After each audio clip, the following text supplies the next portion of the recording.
Hello, ladies and gentlemen. Good afternoon, everyone. It is an honor to be here in Mauritius for the first and AfricaCERT Symposium. Today's session is dedicated to a challenge I have seen throughout my entire career as both an auditor and a cybersecurity practitioner, the persistent disconnect between conformity assessment and real-world cybersecurity operations. So in this talk, we'll be talking how conformity assessment meets cybersecurity by building a common language between both auditors and analysts. So, my name is Taher ELHOUARI, and I work as an independent information security consultant, a global cyber advisor with around more than 15 years of experience supporting organizations across different regions to build, govern, and defend resilient systems. I wear several hats, an auditor, trainer, GRC expert, and so on. And my work spans like information security, cybersecurity, business continuity, cloud assurance, privacy management systems, and also conformity assessment. I have completed around more than 240 certifications, served as global subject matter expert for multiple organizations, and I have worked hands-on as a VCISO and the CISO senior advisor for both public and private sectors. I also serve as the founding president and chairman of the three nonprofit organizations that I am representing today: the Open Worldwide Application Security Project, the Cloud Security Alliance, and the Conformity Assessment Society Algeria chapters. And I'm also the founder of EKC Group, operating in Algeria, the UK, and the USA. On the international front, I contribute as a subject matter expert for ISC2, Hack the Box, EC Council, and I am also a member of the program committee and planning committee for this AfricaCERT and First Symposium. So across my career, one thing has become very clear. Cybersecurity maturity and operational resilience are not just technical problems, but they are more like governance problems, communication problems, and more importantly, alignment problems. And this leads us directly, without further ado, into the topic of today's session. So, the conference agenda of this talk, now that you know who I am, let me walk you through today's agenda. So, this session is designed to be strategic and immediately usable by both cyber practitioners and also conformity assessment professionals, which we call auditors in general. So, we will begin by exploring the fundamental gap between auditors and analysts and why these two worlds often struggle to communicate and why assurance does not always reflect operational reality. And then we ground ourselves in the foundations of conformity assessment using ISO Casco standards like the ISO 17021 and so on to understand the principles behind audits and so on. And after that, we dive directly into the cybersecurity specific audit ecosystem. Some of them we have the ISO 27006, 7, 8, 35 for cyber operations and more importantly incident handling, and the ISO 1911 for auditing management system. So, and how each of these standards contribute a critical piece of the puzzle. And next, we will try to talk more about integrating technical models such as OWASP, CSA, NIST, and I have a little surprise for you by the end of this session from the AfricaCERT organization in order to show how operational, architectural, and maturity frameworks can unify with audit structures. And then we will build the common language between auditors and analysts, which is the main topic of this talk, translating technical events into audit-ready evidence and transforming audit non-conformities into meaningful operational improvements. And then finally, we close with a forward-looking vision discussing how cybersecurity assurance is shifting from periodic compliance to continuous capability, continuous validation, and integrated cyber governance. So by the end of the session, you will hopefully walk away with a practical and strategic blueprint for unifying these two worlds, the world of conformity assessment and also the world of cyber operations. So let's begin with a simple truth. Auditors and analysts obviously do share the very same mission, which is protecting trust, protecting organizations. So, but their habits, tools, and priorities are somewhat completely different. Because auditors operate on structure, like based on samples, verify, gather evidence, report, and so on. Analysts, on the other way, operate on more like, let's say, adrenaline. So detect, contain, triage, respond, try to penetrate, and so on. And neither of them is wrong. But if these roles do not connect, then organizations will end up with certificates without capability, and also capability without assurance. And this talk is how we fix that, because the challenge is that they protect the same organization, but they do speak different languages. So we need to find the middle common ground in order for them both to collaborate together in order to better protect an organization. So the assurance gap, and this is the core issue. So too many organizations achieve compliance, yet unfortunately they remain very far from secure, because like we all know, there is the golden rule in information security and certifications that certify doesn't mean secure, and because the assurance model and the operational model are disconnected. So as an example, if your SOC or security operations center reduces mttd, the mean time to detect, as an example, but the auditor only checks policy updates, we obviously miss the real progress. And if your auditor finds a non-conformity but analysts do not understand its operational meaning, we obviously miss the opportunity for improvement. And this gap is real. I have seen it in so many cases in different organizations across different countries and regions. And this is really dangerous, because why this gap exists in the first place? Because different evidence structures, different success metrics, different assurance horizons, and most importantly, different languages. And most conflicts arise not from disagreement itself, but from data translation failures. And that's why we standardized our field. And this is the importance of standards, regulations, frameworks, and so on. So when we have this assurance gap, the result is obvious. There is a certain false sense of security and weak assurance that unfortunately does not reflect the reality of our operational aspects. So, the ISO conformity assessment layer, and this is from like a cybersecurity wise side. So, these are the standards that shape the world of auditors. We have ISO 17021, which is the requirements for certification bodies in order for them to certify organizations. In this case, they obtain their accreditation through this standard in order to start operating as a certification body. And then there is the ISO 27006, which is the requirements for ISMS auditing, because the most known international standard for information security and cybersecurity, it is the ISO 27001 for information security management system. And in order for organizations to certify and audit other clients or auditees against the ISO 27001, they need to do that in respect of the requirements of the 27006. But after all that, and the standards, and especially also the 19011, which defines the audit principles and methodologies that we will be talking about in the next slides, all of them, they define competence, impartiality, sampling, evidence, reporting, and so on. And more specifically in our case, we have the 27007 and 27008.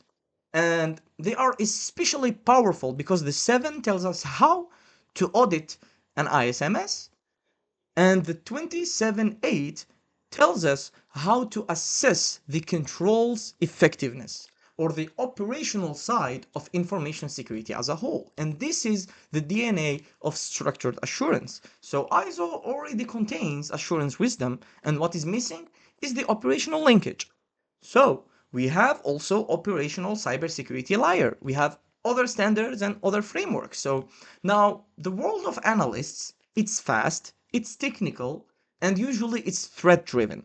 So OWASP, as an example, or the Open Worldwide Application Security Project, gives application security teams a practical, structured way to validate controls. CSA, on the other hand, for the cloud security assurance, gives cloud teams a control, universe, and continuous assurance. On the other hand, we have the Conformity Assessment Society, or CAS, bridges accreditation and technical cybersecurity. This world is very rich. We also have the NIST of the US, the National Institute for Standards and Technologies. They also have pretty good set of standards and frameworks. So this world is rich, but rarely translated into audit language. And security engineers already generate excellent data, but unfortunately, it remains untranslatable. So, where the gap actually lives, and this is the heart of the problem, because technical teams produce data, auditors require evidence. And unfortunately, in this case, in this exact gap, data doesn't equal evidence unless it is structured, contextualized, traceable, and mapped to an objective. So incidents and improvements often remain invisible to the auditor, and audit findings often feel irrelevant to the analyst. So ISO controls don't map automatically to SOC telemetry as an example. Also, it is not structured for ISO audits. Auditors think in conformity while analysts think in indicators. There is no shared maturity model, and so on and so on. So this is where incidents fall through the cracks in the real world. And then comes the common language. And this is the heart of our session, or the solution that is proposed through this talk. Not by replacing audits, but by transforming them. And this is the model that solves the problem. It gives one shared language regardless of the role, whether you are an analyst or an auditor. And each pillar builds on the previous one. If we adopt this, we can obviously help break the silo. So the unified assurance model that we are proposing in this case is based on the reality that we have seen in the real world, which is based on 5 pillars. Mapping from control to evidence, mapping every single control to evidence. I will be showing some examples in the next slides. Then the metrics translation between operational KPIs and audit criteria that needs to be respected. And then we can do control effectiveness testing by following the guidelines of the ISO 27008 or any other framework you'd love to use. We can also integrate maturity integration in order to measure the maturity level of every single control, process, policy, and so on by using the 3CF that we will be talking about later, which is a major project that we are working on AfricaCERT, or the SOC CMM for SOC operations or others. And obviously, we keep the ISO philosophy in certain way, the Deming wheel, the plan, do, check, act, so continuous development, in this case, continuous assurance loop. And all of this will turn operations into audit-ready evidence, and also at the same time will turn audits into operational improvement drivers. So this is an example from clause to control to evidence. And this is where the translation between governance and operations truly happens. And this slide shows exactly how an abstract compliance requirement, like from the ISO 27002 for the information security controls, we have as an example control A.8.15, event logging or logging, it becomes operationally visible and audit ready. So governance starts with a policy requirement for logging. But that alone means nothing without execution. We need to enforce that policy. So operational teams collect CM events, trigger alerts, create incident tickets, sometimes tune correlation rules, review detection signatures, and generate sometimes weekly detection performance reports. And each of these activities becomes objective evidence when assessed through the ISO 27008, which we'll be talking about in the next slide. So for auditors, this process transforms a vague policy into traceable proof of control effectiveness. And for analysts, on the other hand, it simply formalizes what they already do every day. So monitoring, responding, and refining detections. What changes is not the operational work itself, but the way it is structured and documented. And the same workflow now simultaneously satisfies compliance assurance and strengthens cyber operations. And this is the exact bridge I refer to by converting governance language into operational workflows and then back into audit grade evidence by enabling assurance to move from static periodic checks to continuous validations. And turning the cyber telemetry into audit evidence, in this one, we represent the translation engine of the entire approach that we are trying to vouch for. And that engine is the 27008. It finally offers the industry a formal methodology to rate control effectiveness using real operational evidence instead of subjective judgment or document reviews. So every box on the left side, like CM alerts, playbook execution, incident response ticket, and so on, are live telemetry produced daily by SOC teams. And even CSIRTs too, like computer security incident response teams, or even CERTs, computer emergency response teams. So traditionally, this data stops at the security operations layer and never reaches audit assurance. And the 27008 allows us to converge each of these technical outputs into assessor grade evidence. So CM events become control verification records, playbooks confirm procedural effectiveness, Incident response tickets can demonstrate team competence. Penetration test, as an example, can also act as a controlled stress test.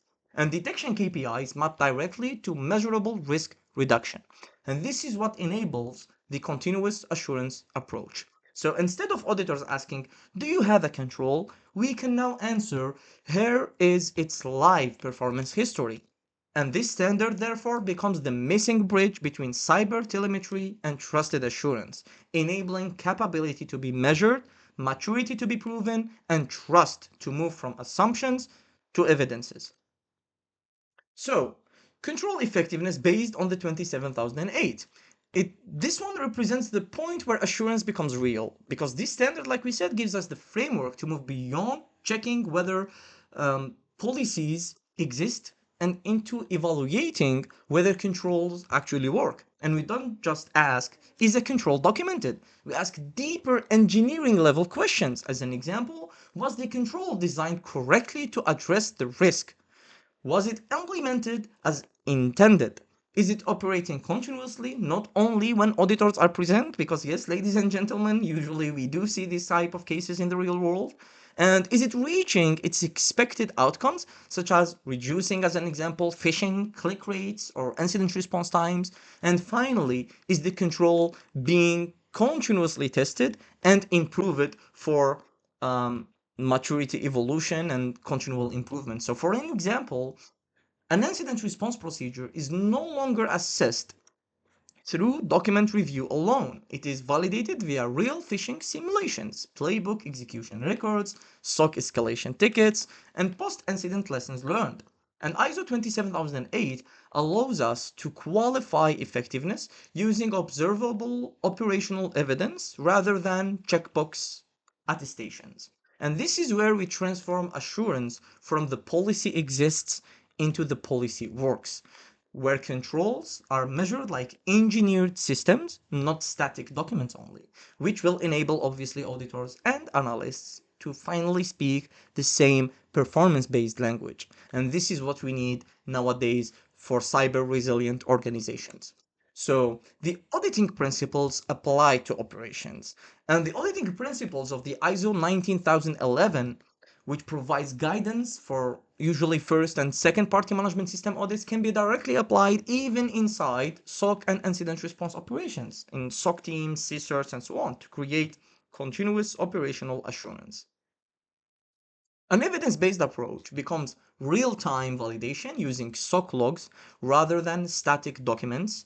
Audit sampling is applied to incident records and alert datasets. Traceability is enforced across the full ticket lifecycle. Competence requirements are mapped to analyst roles and training records, and objective testing criteria are used to validate playbooks and procedures. And by bringing these principles into daily security operations, SOC environments become self-auditing ecosystems where assurance is continuously generated through validated evidence rather than periodic compliance checks. And a quick case study of audit and SOC alignment. So in this real world scenario, the organization was experiencing recurring phishing incidents while its SOC teams had significantly improved operational performance, most notably reducing the mean time to respond, known as the MTTR, through better detection rules, automation, and response playbooks. However, despite these tangible operational gains, the ISO 27001 or the ISMS audit continued to raise non-conformities related to awareness programs, incident response preparedness, and monitoring effectiveness. And this highlighted the core problem of our session. Operational improvement was not being translated into audit recognizable assurance. And by applying the 27008 assessment principles, we mapped SOC performance metrics such as the MTTR trends, the incident volume reduction, response procedure execution, and so on, directly to relevant audit clauses and control objectives, including policy effectiveness, incident management maturity, and so on. So evidence from ticketing systems, SIEM dashboards, training records, and response playbooks was then structured into objective audit artifacts consistent with the 1911 and the 27007 guidelines. And finally, this aligned evidence set was evaluated through the ISO 27004, which helps you define monitoring, measurement, analysis, and evaluation metrics for specific KPIs inside of your organizational cyber program, whether it's technical or GRC level. So allowing both auditors and analysts to speak a shared assurance language focused on capability rather than just paperwork. And the result was a unified assurance narrative where operational success, audit conclusions, and maturity indicators converged into a single source of truth, building trust between teams while enabling continuous measurable cyber improvement instead of static compliance validation. So the continuous assurance model. This slide represents the evolution of assurance, moving from traditional static point-in-time audits toward continuous assurance driven by real operational data.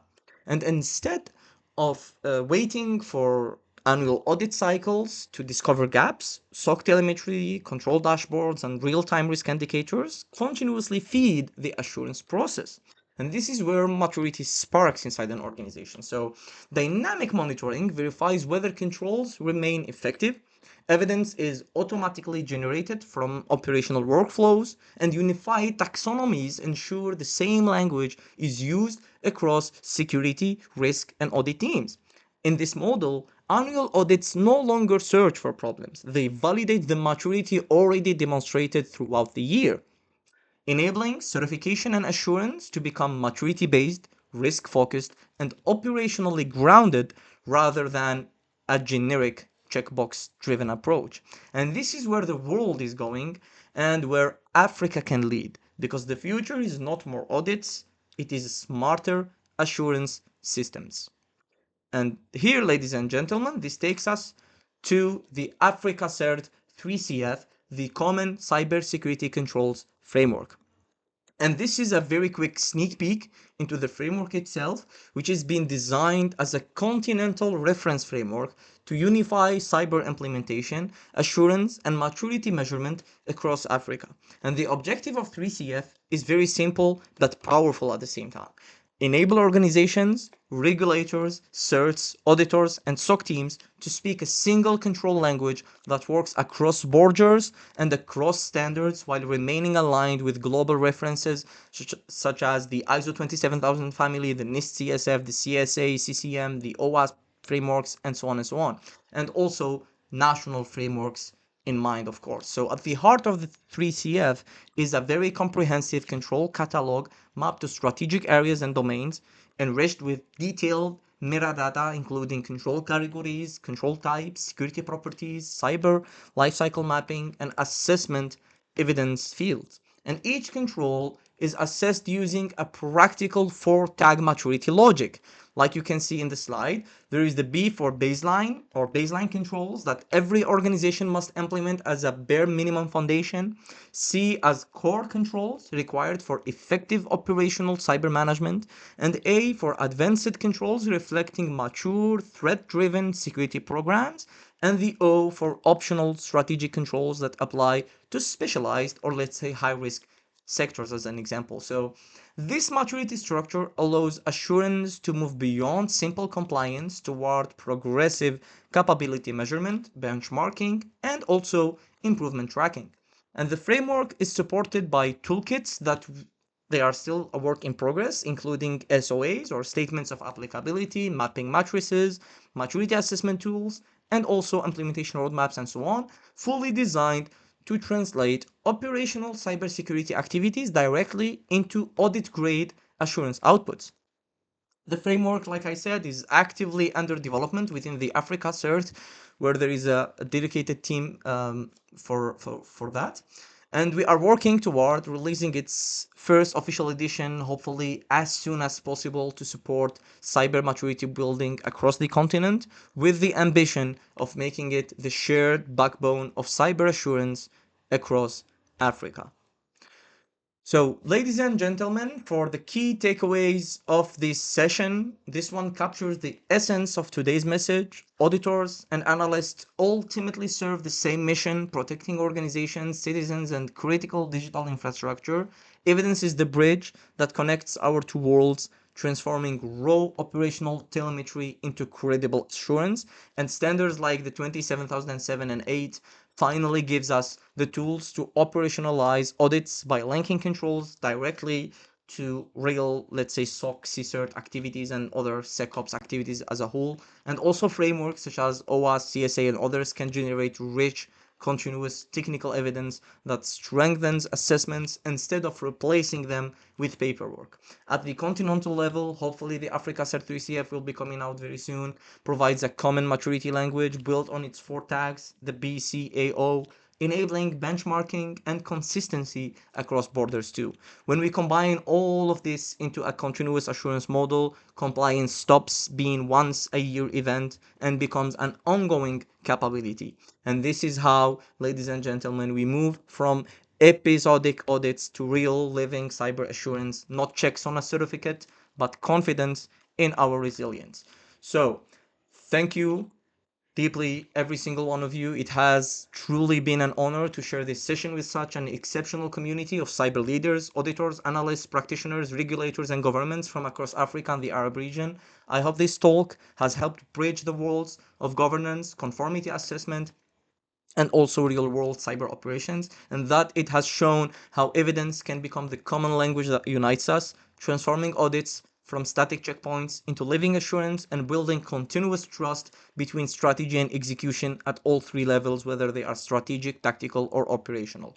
So the future of cybersecurity belongs to a collaboration between CSIRTs, auditors, between standard bodies and practitioners, between regional initiatives like the AfricaCERT and the global community represented here today. Together, we shape a stronger, more resilient digital ecosystem for our organizations, our nations, and our continent too. Thank you again for your attention, and please feel free to ask your questions. I remain available for further discussion and collaboration, and you can also find me on LinkedIn, Taher Amine Houari. Pleased to connect with you. Thank you again, and have a wonderful day.